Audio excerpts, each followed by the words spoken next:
Hello, and welcome back to another episode of Lost Transmissions, a Battlefleet Gothic podcast set in the Age of Darkness. Now transmitting to you live from a savior pod, drifting through the cold void of space. Hooray. I'm your host, and here with us is an imminent corpse, Austin. We've got an hour of oxygen left, and by God, we're going to waste it on the best thing imaginable. Battlefleet Spaceships. Heresy. That's right. Spaceships. We've already gone over mech rules, both sides of the coin, the loyalist and the traitor. So today, we're just going to talk about our favorite part of it. Ships. Boats and boats and boats and ships. We are, for reference, going to start on page... what page is this? 27. Ah, yes, 27. Oh, no, 21. 21 of the actual document. Yeah. 27 if you are reading it on your computer as a PDF. Which, let's face it, most of you are. We don't sell hard copies. Not trying to get C&D'd over here. So, the Mechanicum fleet largely draws from the same pool as legions and Imperial Army and rogue traders. They only have a couple of ships that are unique to them, and we're going to go over them first, and then we're going to talk about some of our favorite ships and how they operate differently or just better under Mechanicum rules. So, the first ship is on the very first thing in the compendium, replacing the battle barge, is the Arc Mechanicum. Ooh, ah. Yeah, it's sexy. Mm-hmm. It's 405 points. Which might make it one of the most expensive battleships in the game, I think. It certainly does, but she is real good. The standard battleship, 12 hull points, 20 centimeter speed, 45 turn, 4 shields, 5 up, 6 up, so kind of your standard battleship-y thing, and then 5 turrets, which is, standard for battleships, but also delightful. Eat your heart out, Emperor. And her equipment is for laying down the hurt at a distance. She's got port starboard 60 centimeter lance batteries, 2 shots each.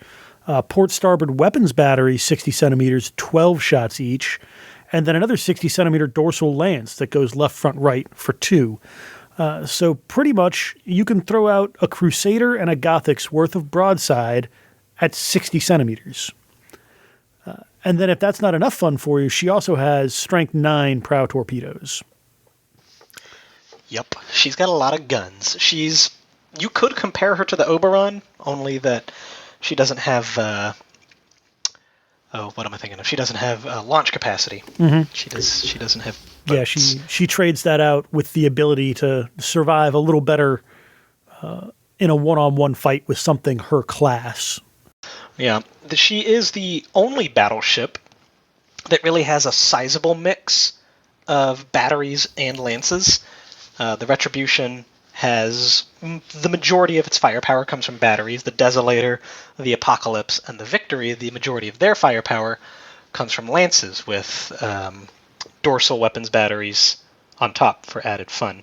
But the Arc Mechanicum can duel, like Austin said, any ship of her class or smaller, and usually win. Yeah, and I think the most interesting thing about her isn't that she can throw out a bunch of firepower on one side, right? Any battleship, like Steven said, can do it.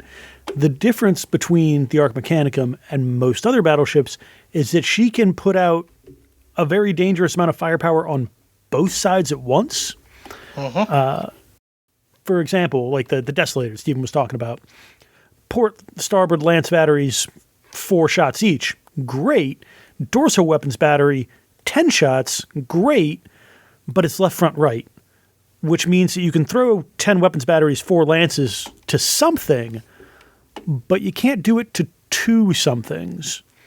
Which does tend to get battleships in trouble in my experience because they're big and they're sexy and they're right in the middle of your battle line.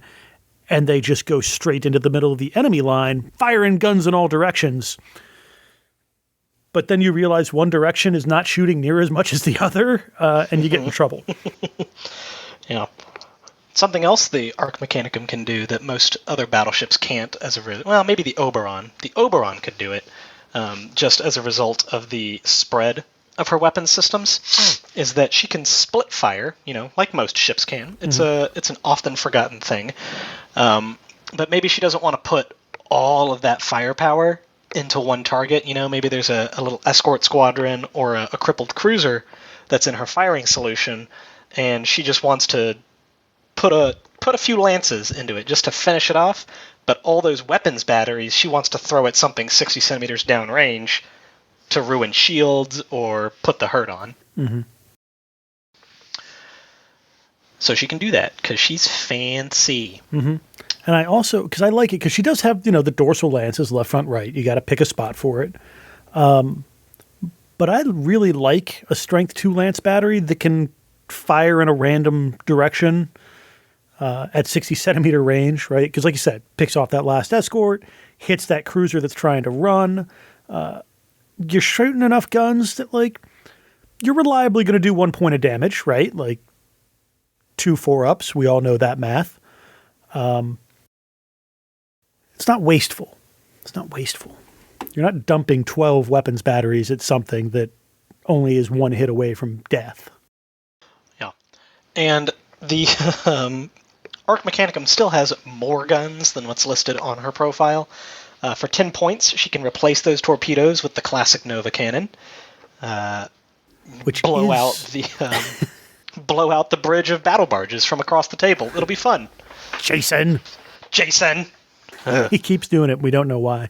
He's done it 3 times. Though then you do sacrifice that Strength 9 torpedo salvo to the front. And if you don't want to do that, but still want to be sexy, 30 points, give it Specialist Torpedoes. Bam. Vortex torpedoes, Melta torpedoes. A spread of 9 Vortex torpedoes tends to make enemy ships have a bad time. Yep. They tend to suffer imminent existential failure. However, bear in mind that carrying Specialist torpedoes does endanger the Arc a little bit, because if she takes a critical hit to that prow, they may detonate. Yep. Sometimes they blow up in the silos, and that's not great. But she does have that 6-up prow, so, Yeah, she's all right. Don't suck. It'll be fine. It'll be fine. Everyone's fine. And remember that those Specialist torpedoes, the Mechanicum has fancy Specialist torpedoes of their own. If you're playing Loyalists, you have the Life Eater Beta Strain, and you have the monkey-brained Cybernetica Cortical, which can reroll their misses. But if you're playing Dark Mechanicum, and you should be, because it's really cool, you have your Enslaver torpedoes, your Graviton torpedoes, and your Scrap Code torpedoes.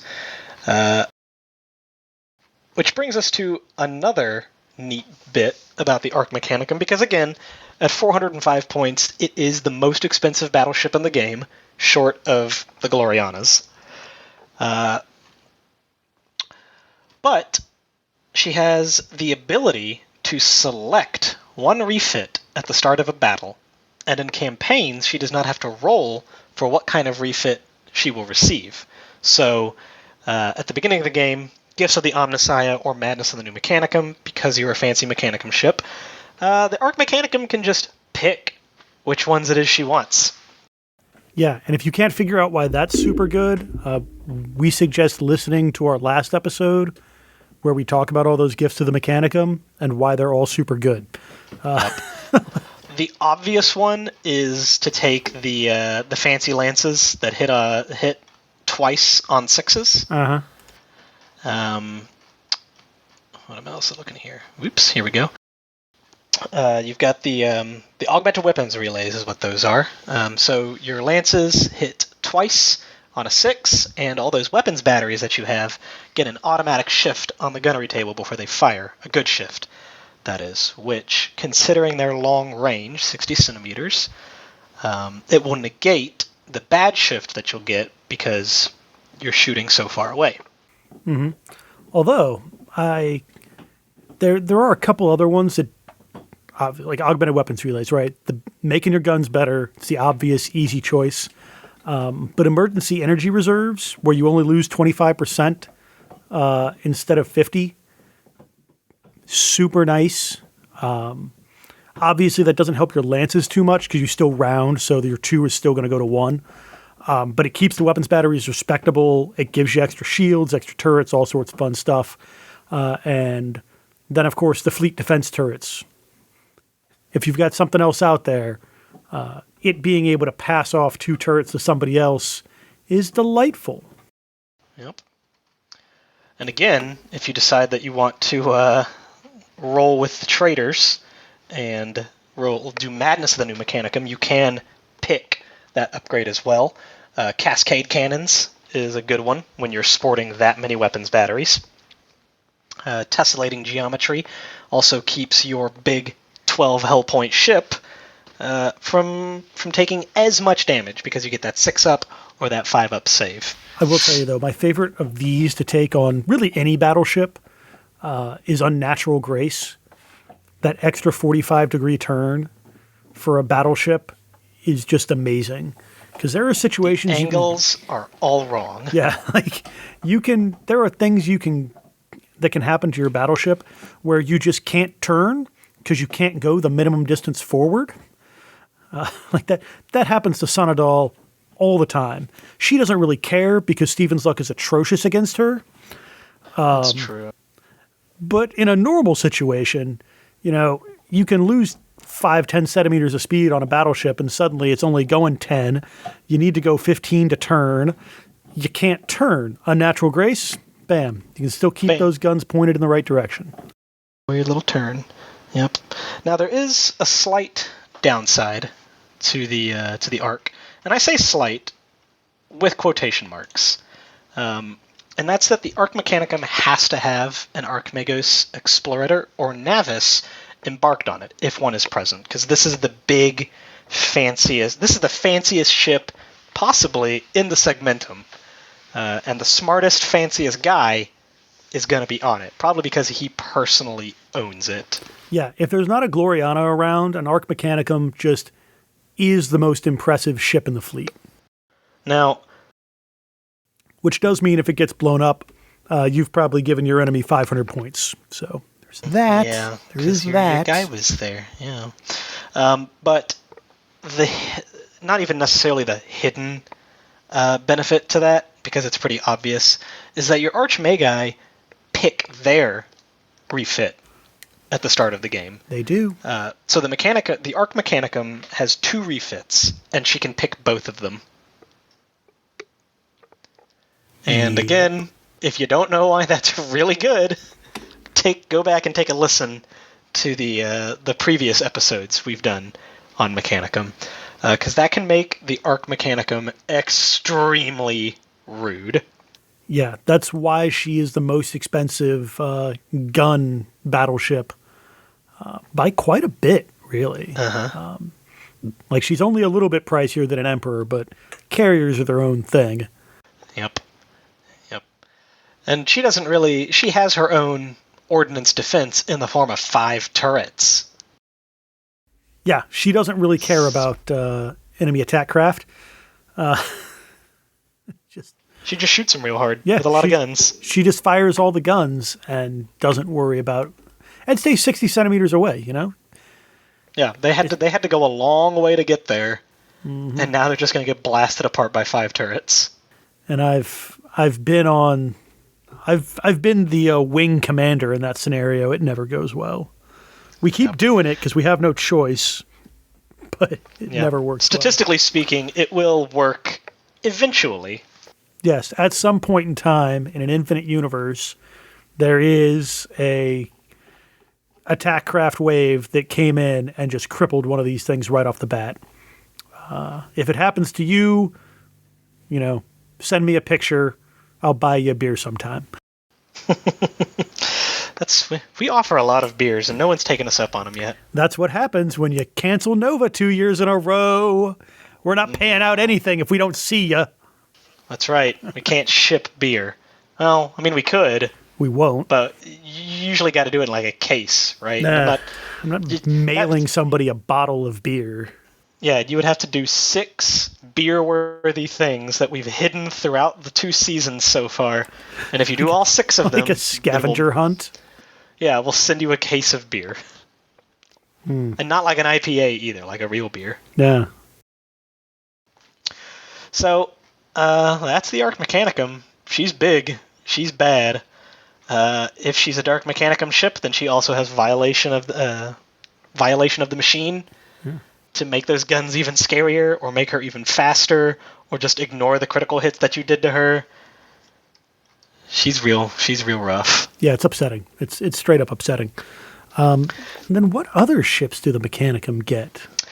So we're going to skip past the battleships, because while the Mechanicum does get battleships, we're going to talk about which battleships we like the most in a little bit. But we're going to go all the way down, way downtown, to page 51, or 57 if you're reading on a computer, to the Defiance Light Cruiser. The Defiance is part of the so-called Voss triumvirate. It's the Endurance, the Endeavor, and the Defiance.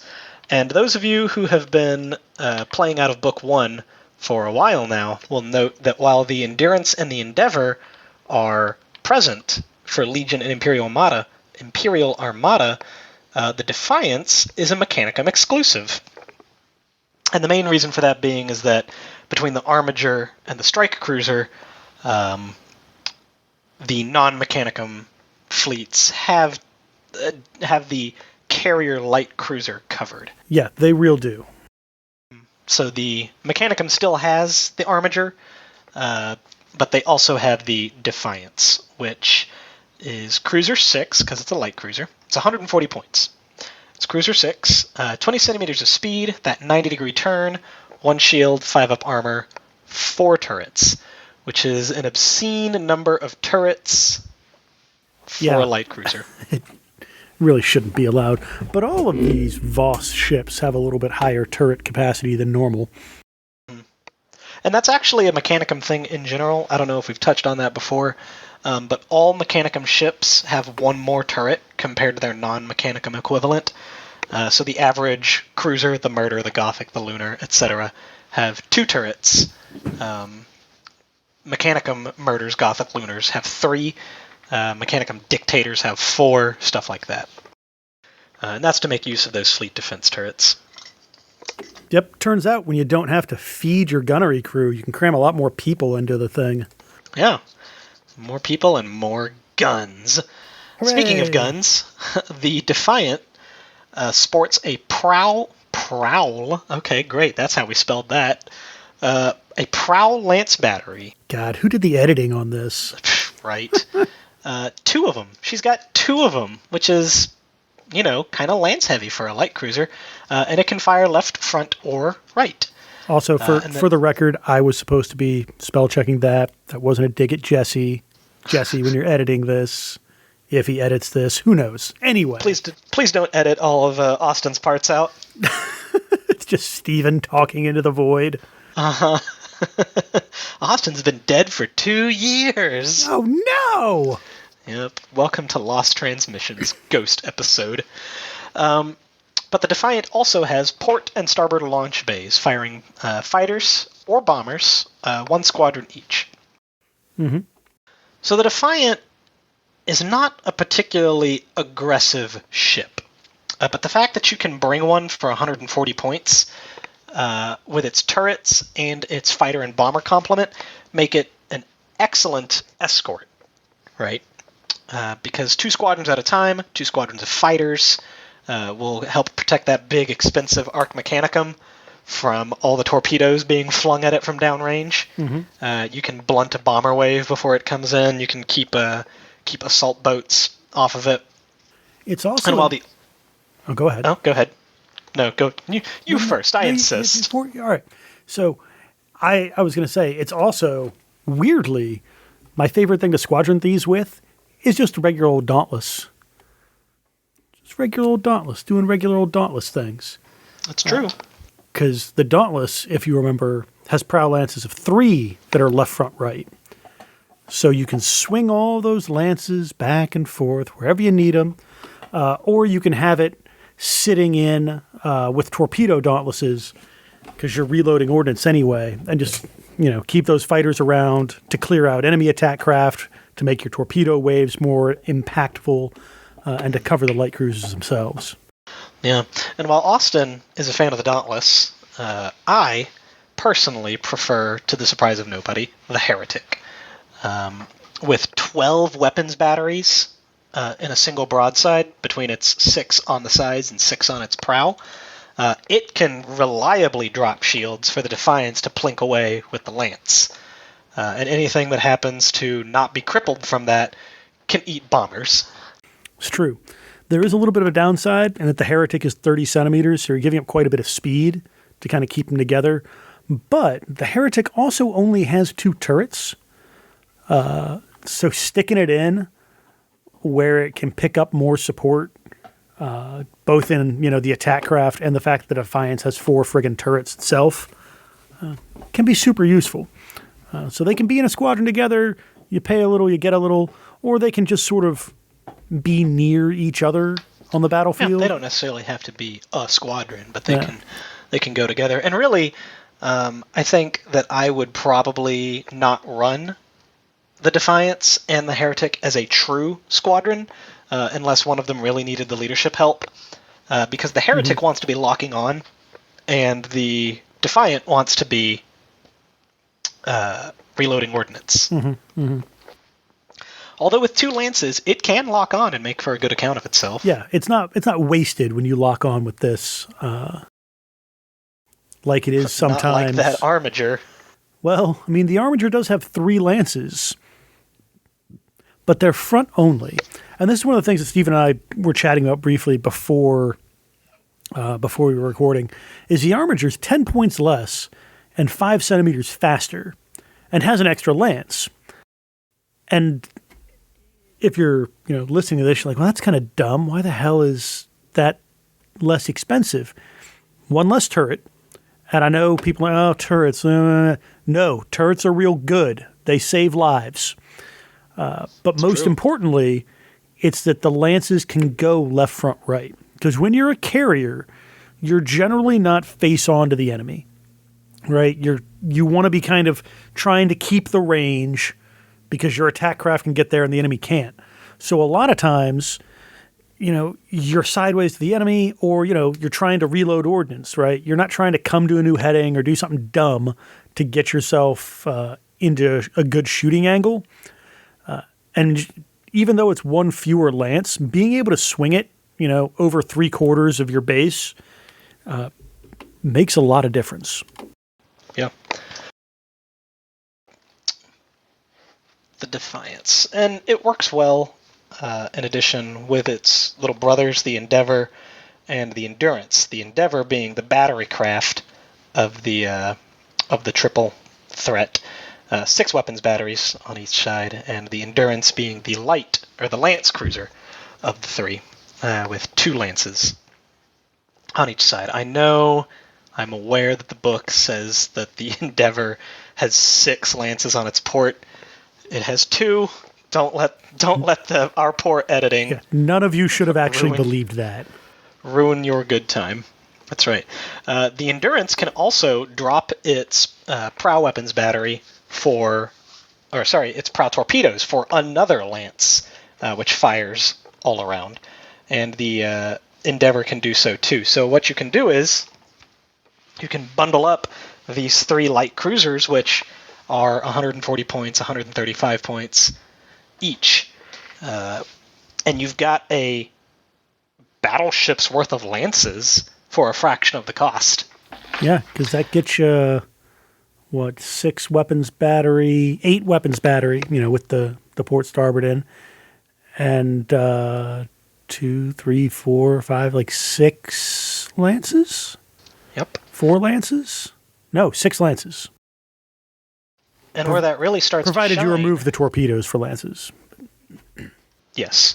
And where that really starts to shine is against those pesky escort squadrons, which, your firepower 6, firepower 2 weapons batteries just aren't going to hit. They're too small. But you drop 5 lances onto them, and they're going to have a bad time. That they will. It's also kind of a Notably. delightful mix of weaponry. You know, you've got a little bit of everything to deal with whatever you happen to be running up against, which is what a light cruiser's there for, right? Like, historically, light cruisers are there to run around and just kind of be mostly nuisance. self-sufficient and be a bit of a nuisance in a bigger battle. These fulfill that role admirably. Yep. And they're easy to defend, so if they get boarded, they get +1 to the dice roll.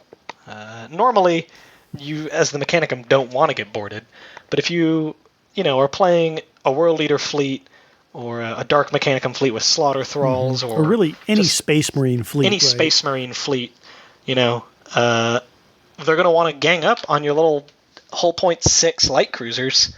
But at least the Voss Triumvirate has that little bit of insurance against it. Between that and its vastly more turrets than it should have, they're a trickier prospect than a lot of people expect, especially since a lot of people forget that you add turrets into the defender's boarding value until you've already done it and are about to roll dice and tot up the results. Ha-ha! I've made that mistake before. Yep. Oops. And then one last note on the Defiant, because I love it, is if you are playing Dark Mechanicum, and once again, you should be, it's super cool, the Defiant can take Slaughter Thralls as one of its upgrades, so it gains the ability to launch assault boats, which Sharks, Dreadclaws, whatever, they're identical. And now you have this little Defiant cruiser just rolling around with maybe some escorts or a more heavily armed cruiser coming up, and it's just plink, plink hitting you with 2 critical hits at a time as it launches angry Skitari Or just through the void of exploding space. escorts. Yeah, it's a real dick is what it is. It's a real rude kind of cruiser. It is, and they're delightful. And if you happen to be lucky enough to own some of the actual models, like, bless you, and I'm a little jealous. Yeah, they are rare. Most Mechanicum ships and Voss ships are going to be hard to find. They were a metal upgrade. No, not a metal upgrade. They were just a metal model. Yeah, just the cruisers were made of ships. metal. Yeah. The Arc Mechanicum, you can expect to pay, what, $50 to $60 for a battleship normally? Yeah, for like an Imperial battleship, the standard. Yeah, the Arc Mechanicum, you'll probably end up shelling out on the high end closer to 80 just because there's not more many than of them that. left. Oh, yeah? Like, I mean, 80 is what I would pay for it. If you want one, you're like, oh man, I got to get a Mechanicum fleet. I really want the You gotta original have thing. it, yeah. If you don't have the time or energy to wait for like a good deal to come across, you usually spend over $100 on one of the battleships. Shit, I've seen the cruisers go for like 60. Wow. It's distressing. Yeah, the Mechanicums are expensive. In more ways than one. But don't worry, Yes. your enemy will pay too in sorrow. Yep. The Mechanicum have one final exclusive unique ship, and it's an escort. An escort that is unavailable to anybody else. What escort is it? A little bit further down on page 53 or 59 if you're reading on a computer, it's the Idolater Destroyer. 45 points. Escort 1. Speed 30. Ooh, she's here to hunt. 90-degree turn, 1 shield, 5 up armor, 2 turrets. A sizable amount of turrets for an escort. Mm-hmm.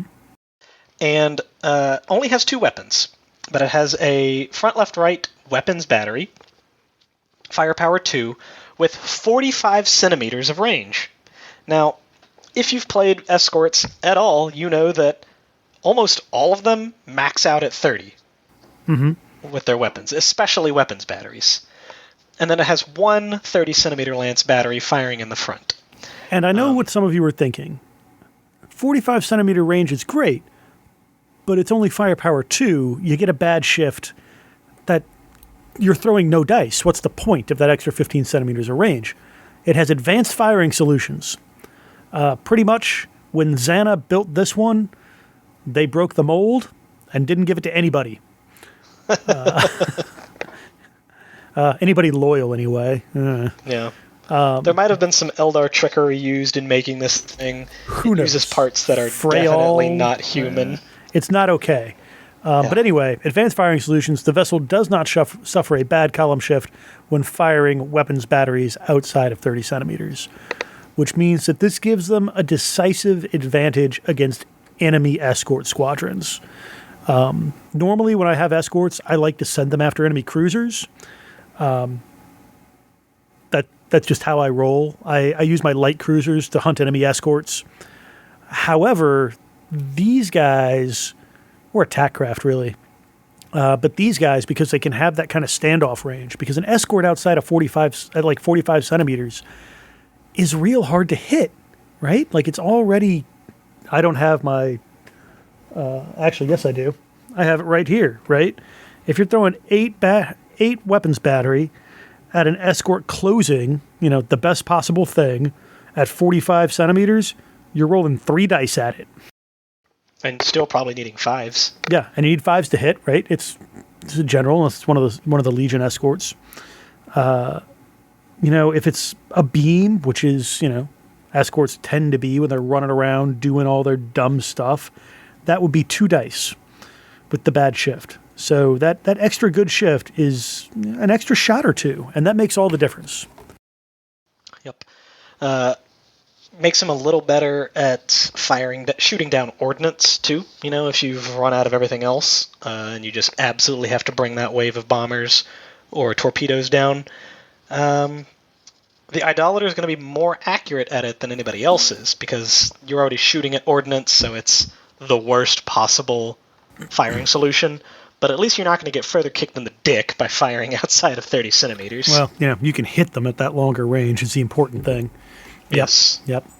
Yeah, and it is 45 points, so, you pay for what you get. But it's a fun little pricey. ship. It's only 5 points less than the Thunderbolt, which is by far the most expensive escort. Yeah, well, the Nova also is pretty expensive, if memory serves. But this is actually, and this is the last ship, I think, of the traditional metal ships that we didn't have rules for.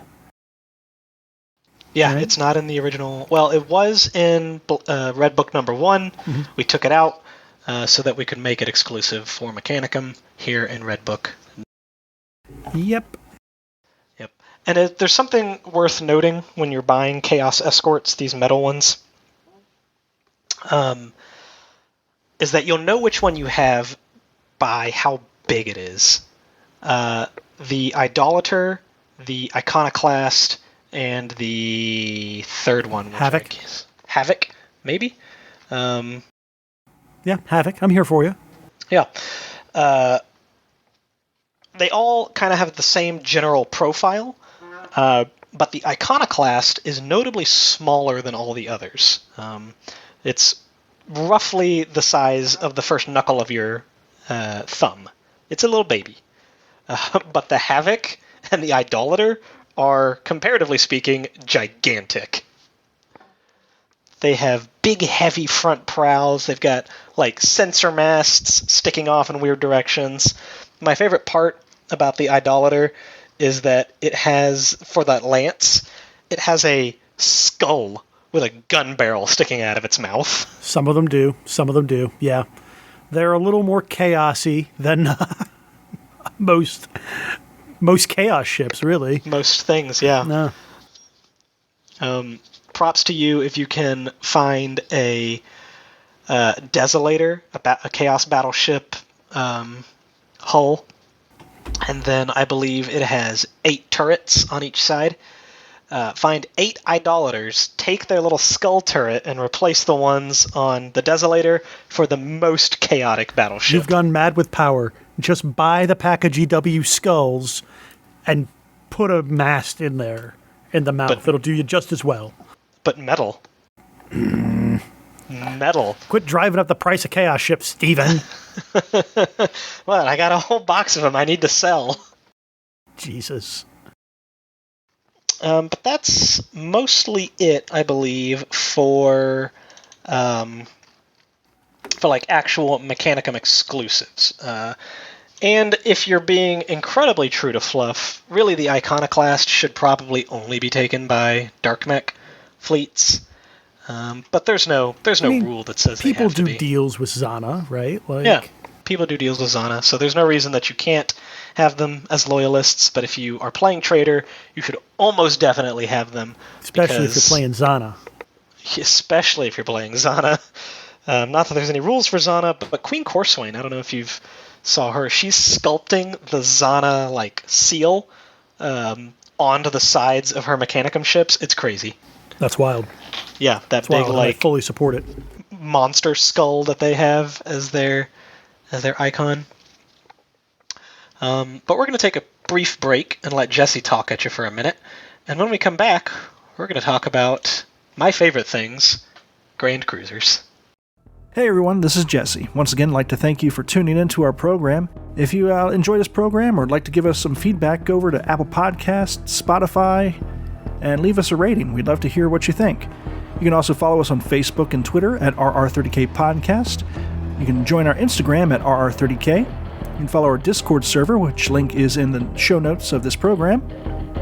You can also visit our website, rr30k.com, and that's where you'll find the Battlefleet Heresy Compendium, and all sorts of fun little things we have going on over there. And if you really enjoy our program and would like to support us, consider becoming a Patreon. Go over to patreon.com/RR30K podcast, choose a tier that's right for you, and we greatly appreciate it. And right now, we'd like to thank all of our patrons, starting with our Legion Praetors, Alex Self, Chaplain Asar, Chris Mack, Jacob Dillon, Garner.Tree of Woe, Joe from Music City Heresy, Luke Rizzuto, Matthew Boyce, Mr. Baldwick, Nick Quanga, Sar Luther, Taco Tuesday or Bus 22 Rock and Roll McDonald's, and What's Ligma? Our Legion Centurions, Aaron Maynard, Andrew N., Angry Boy, Dave Jones, Duncan, Ed, John Christensen, M. Tanzer, Gorkrow, Noah Atkins, Rena the Floof, Scott LeMay, and finally our Legion Sergeants, Agrippina, Emily O'Hare, Garrett Lowe, Hessam Syed, Jay DeSales, Jay Grammaticus, Mr. Sear, Nick Gillen, The Zoy, and What Do I Call Myself? Once again, thank you so much for your support, and you can go over to patreon.com/RR30K podcast. And now, continuing on with Lost Transmissions with Stephen and Austin. Welcome back. We've only used up 30 minutes of oxygen, so our lives will be prolonged for another 30 minutes, give or take. And then hopefully we get found by then, because otherwise these really are going to be some lost transmissions. It's getting cold. Yep, it's fine. Put a blanket on. Aww. So, we're going to talk about Grand Cruisers, and some Heavy Cruisers, maybe. Mainly because Steven refuses to not. I love them so much. So, a lot of conventional BFG wisdom, but when I say that, I mean the internet, and you can't see me, but I'm rolling my eyes and doing the SpongeBob thing, like where he's, doing that SpongeBob sarcasm text. Sure. Yeah, you know. Say that Grand Cruisers are bad. They don't like Grand Cruisers because they're too expensive. They're pricey. They don't have a lot of guns. Too expensive for, not enough guns, not enough hull points. Really, the only thing they bring to the party is 2 extra hull points and an extra shield, compared to most of their cruiser equivalents. And a battleship will outgun them every time. But I like Grand Cruisers just because they're fun to build, they're fun to convert. And battleships are, physically and points-wise expensive. I don't want to have to spend my child's college fund on a Retribution battleship. I don't want to have to explain to Ruby later why she has to go to a state college. I don't want to do it. You say that like Grand Cruisers are cheaper. It's true. Grand Cruisers are actually more expensive. They're a little bit rarer than battleships, so you wind up paying a little more money for them usually. Yes. But they are maximum style points. Yeah. They're sexy. The internet can say what they want. They can still 1v1 any other cruiser in the line and blow them to hell. And 2 extra hull points and an extra shield isn't anything to sneeze at. And you don't have to worry about that, that third cruiser to unlock it, right? You bring a battleship, you got to bring 3 cruisers. Bring a Grand Cruiser, you only need 2 friends. Yep. And how they many can of be you, light cruisers? Even I have 2 friends. It's not hard. Yeah. It's fine. Yeah, I personally like to combine Grand Cruisers with light cruisers because generally light cruisers, I just use them to knock down shields, and they're cheaper than cruisers for that purpose. Then when it comes to the actual fighting, they can slip behind their HP 10 3 shield friend and not get blown to hell. But the Mechanicum kind of spits in the face of that conventional Grand Cruisers are bad wisdom. Even though their Grand Cruisers are more expensive, on average about 20 to 30 points, they pack all those Mechanicum tricks. They have the extra turret, they have access to gifts of the Omniscience, Madness of the New Mechanicum.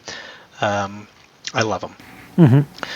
The one that I love the most is the quintessential Grand Cruiser, is the Dagon Grand Cruiser, which we've in previous times referred to as the Repulsive, which it was before we changed its name. 255 points, which is, I believe, 40 points more expensive than the original. Yeah, it's pricey. Yeah, it's expensive. It's almost a battleship, but not quite. Cruiser 10, 20 centimeters of speed, 45-degree turn, 3 shields, 5 up armor, 4 turrets. That's carrier turrets, boys, without carriers.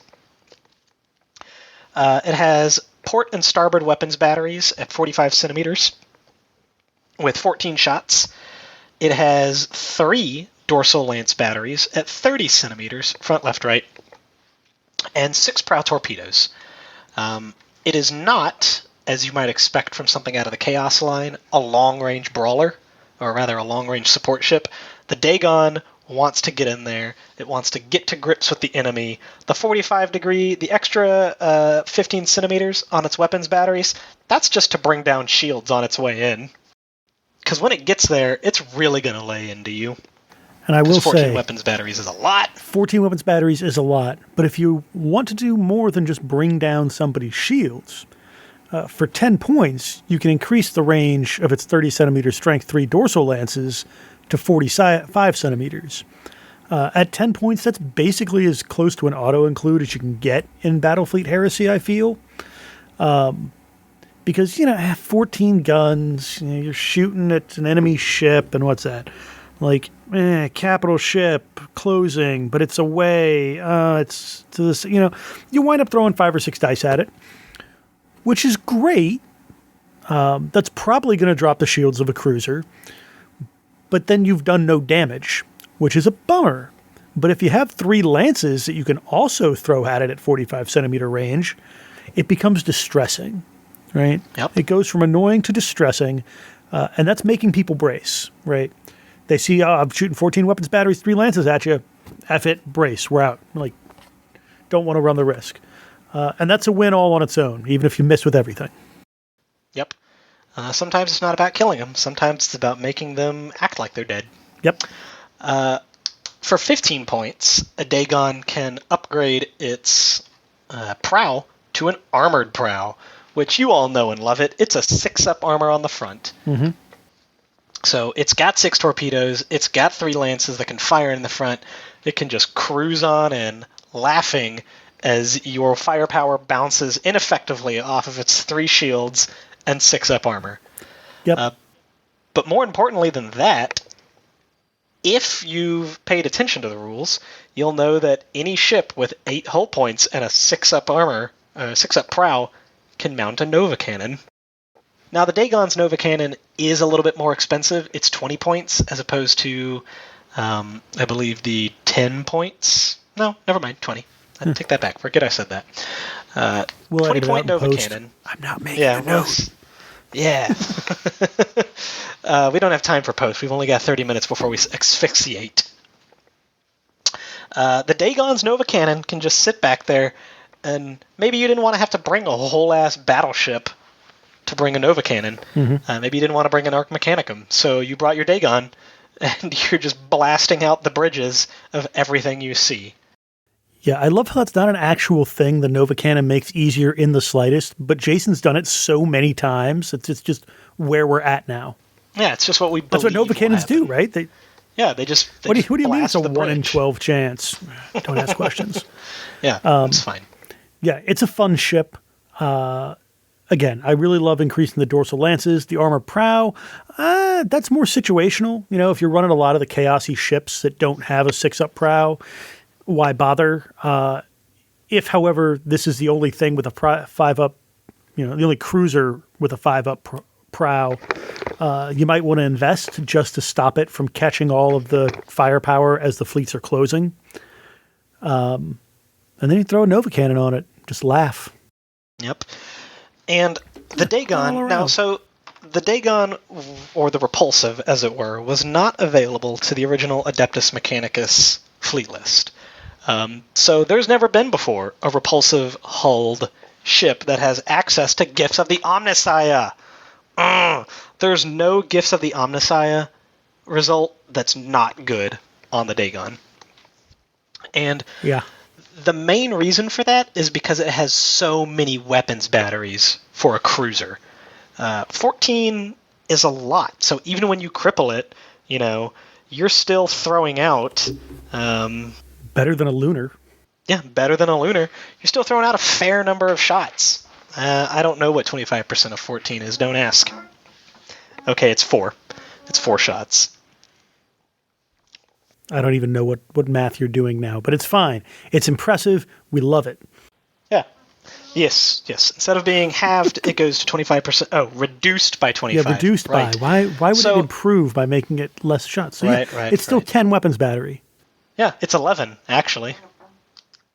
Well, 25%, you reduce 4 off of that. 3.5. Oh, yeah, you round up. You know what? This is why we write rules, not do math. We ain't here for book learning. It ain't for That's gentlemen. Right. Yes. 10 weapons batteries, way better than 7, which is what you would normally get if you were crippled. The advanced engines boosts it up to more about where you'd expect a Chaos ship to be, 25 centimeters. Yep. So it's going to run down whatever it fights. Yep. And if you're pairing it with those light cruisers like Steven likes to do, it keeps right up. Mm-hmm. The defense turrets, 4 turrets on the Dagon. It's a good amount of turrets. Mm-hmm. So you can protect your little buddies from incoming torpedo fire or errant bomber waves. Gyro stabilizing matrix reduces its weapons to 75% instead of 50. So now not only is it fast, but it's maneuverable. You can still bang out an all ahead full or come the new heading, and still have a fair number of weapons batteries. 14 is just a great number of weapons batteries to have.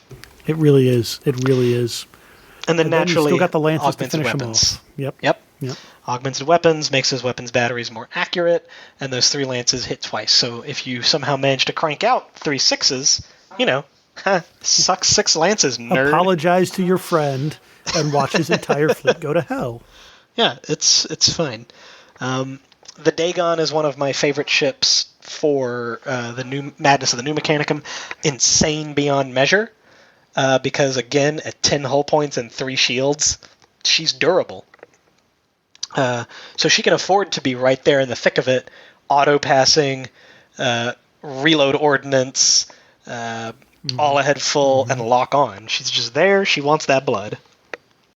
I love the Dagon. I know you do, Steven. I know you do.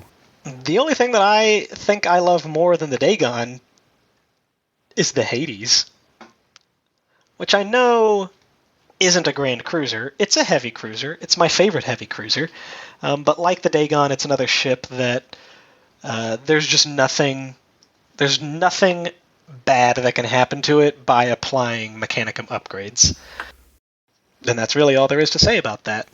It's got 4 lances firing in various directions. So, it's only got slightly less firepower than a Dagon. But 220 points, 25 speed.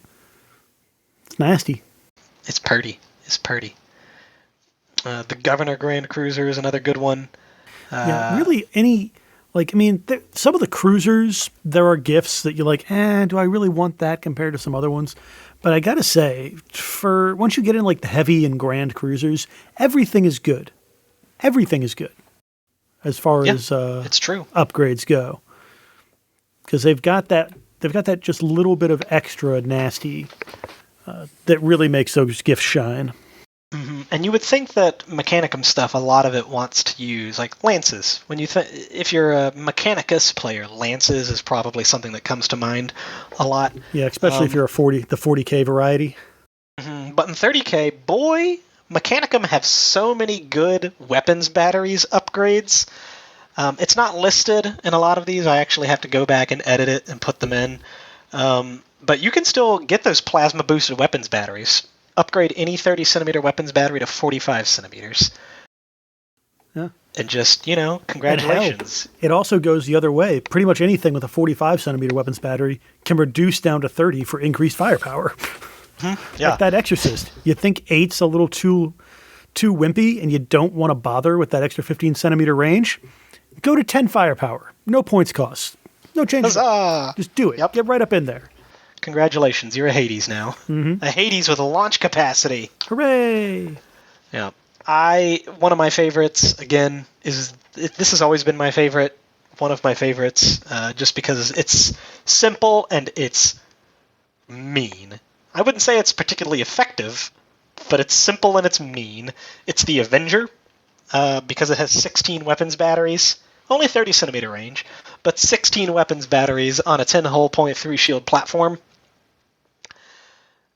And when you're playing Mechanicum, you got Cascade Cannons for more crits. You've got Plasma Boosted Batteries for more range. You got Augmented Weapons Relays. Once again, you know them, you love them. Free good shift before you fire the batteries. I love that Avenger.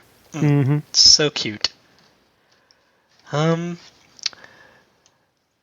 that's mostly it. The only other ship I would say really stands out for Mechanicum is Austin's favorite, the Oberon.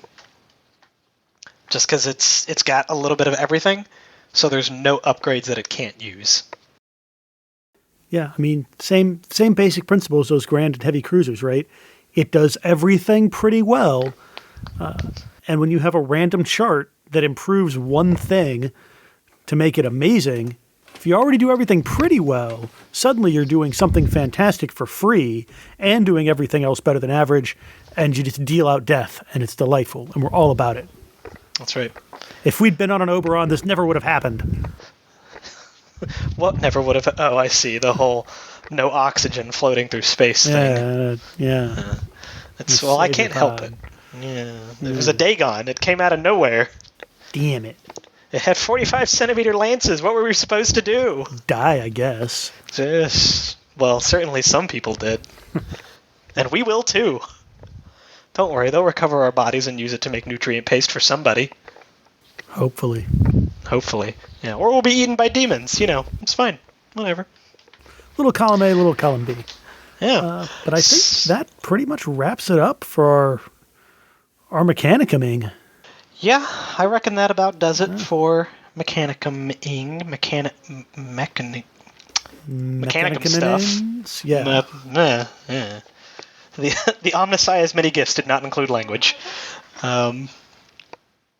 Yeah, that's about it. We got 3 episodes out of the content, which is more than we expected, and certainly we had to fight the urge several times to just make extra thick, chonky episodes, but now we know that we have limited content to work with now. Now we're getting into the stuff I'm real excited for. I mean, I love me some mech stuff, but Lord, what are you real excited for? What comes next? What's in the next episode? Beaten to death, dirty Xenos, a non-compliance. That's right, boys and girls and sundry others. We're going to the Great Crusade. Da-da-da, Da-da-da-da-da-da. Yep. Brand new content. Whee! Campaigns in the Great Crusade. We're going to talk about fleets of non-compliance. We're going to talk about fleets of horrible, hideous unmentionables. Mm-hmm. Mm-hmm. It's going to be great. It's going to be great. Stay tuned. Yep. Until then, though, good hunting. And if you see a savior pod drifting out your window, say hi.